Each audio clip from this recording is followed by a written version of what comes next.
جميعا، كما أنني أبشر وأطمئن أنها إن شاء الله أيام تنكشف الغمة عن هذه الأمة ونعود إلى الحرمين للطواف وللسعي وللصلاة في الروضة الشريفة والسلام على المصطفى عليه الصلاة والسلام، وتعود الأمور كما كانت، فدولتنا أحرص منا. بسم اللہ الرحمن الرحیم. السلام علیکم ورحمۃ اللہ. ابھی آپ نے شیخ سدیس صاحب کی ویڈیو کو دیکھا. اس میں وہ حرمین شریفین کی اوپننگ کے بارے میں بتا رہے ہیں، لیکن کب اور کس تاریخ کو اس کا ابھی تک کنفرم نہیں ہوا. مزید آگے بڑھنے سے پہلے آپ ہمارے اس چینل کو ضرور سبسکرائب کریں اور بیل آئیکن کے بٹن کو ضرور کلک کریں تاکہ ہماری نئی آنے والی ویڈیو آپ کو ضرور موصول ہو سکے. تو مختلف لوگوں نے اس چیز کو پھیلایا کہ 8 رمضان المبارک کو حرمین شریفین کے دروازے عام نمازیوں کے لیے کھول دیے جائیں گے، لیکن ایسا نہیں ہے. اور اس کی وجہ سے حرمین شریفین کے آفیشیل پورٹل کے اوپر اس چیز کو نشر کیا گیا، جو کہ آپ تصویر میں دیکھ بھی سکتے ہیں کہ یہاں پر جو حرمین شریفین کے دروازے ہیں وہ ابھی تک سب لوگوں کے لیے بند ہیں، لیکن انشاءاللہ تعالی جلد اس کو کھولنے کے لیے جو حکومت ہے اور جو وہاں کے علماء ہیں وہ اس بارے میں سوچ رہے ہیں.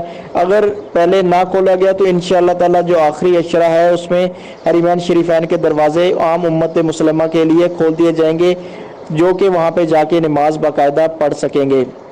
مزید روزانہ حرمین شریفین کی ہر لحاظ سے خدمت کی جاتی ہے اور وہاں پہ لوگ آ کے اپنی نماز پڑھتے ہیں. جو کم از کم اندر کا عملہ ہے وہ باقاعدہ نماز پڑھتا ہے، اور جو مختلف حضرات ہیں جن کو اجازت ہے وہاں پہ جا کے نماز پڑھنے کی تو وہ نماز پڑھ رہے ہیں.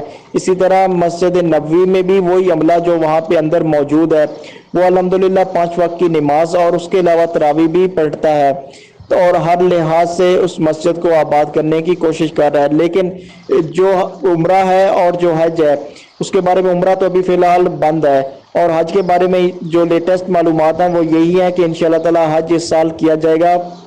اور سعودیہ کی جو حکومت انہوں نے باقاعدہ اس کے اوپر انتظامات کر رکھے ہیں تاکہ جو باہر سے آنے والے لوگ ہیں ان کو ایک پراپر وے میں جو حج ہے وہ کروایا جا سکے. لیکن عمرہ کو کب کھولا جائے گا امت مسلمہ کے لیے، پوری دنیا کے لیے، اس کے بارے میں ابھی کوئی معلومات نہیں ہے. نہ ہی سعودی حکومت نے اور نہ ہی حرمین شریفین کی طرف سے کوئی اس قسم کی خبر نشر کی گئی ہے کہ ہم اتنے عرصے کے بعد عمرہ کو تمام امت مسلمہ کے لیے کھول دیں گے. باقی ہم سب اللہ سبحانہ و تعالیٰ سے توبہ کریں تاکہ اللہ سبحانہ و تعالیٰ ہمارے گناہوں کو معاف فرما دیں اور ہماری آخرت کو بہتر بنا دیں، اور اس قسم کی وباؤں سے امت مسلمہ اور اس دنیا کو بچائیں تاکہ ہم لوگ اللہ کے قریب ہو سکیں اور اپنے اللہ کو خود سے راضی کر سکیں. السلام علیکم ورحمۃ اللہ. يتم قياس نسبة المطهر على سجاد المكبرية بواسطة هذا الجهاز كما نشاهد 12%. ما شاء الله تبارك الله.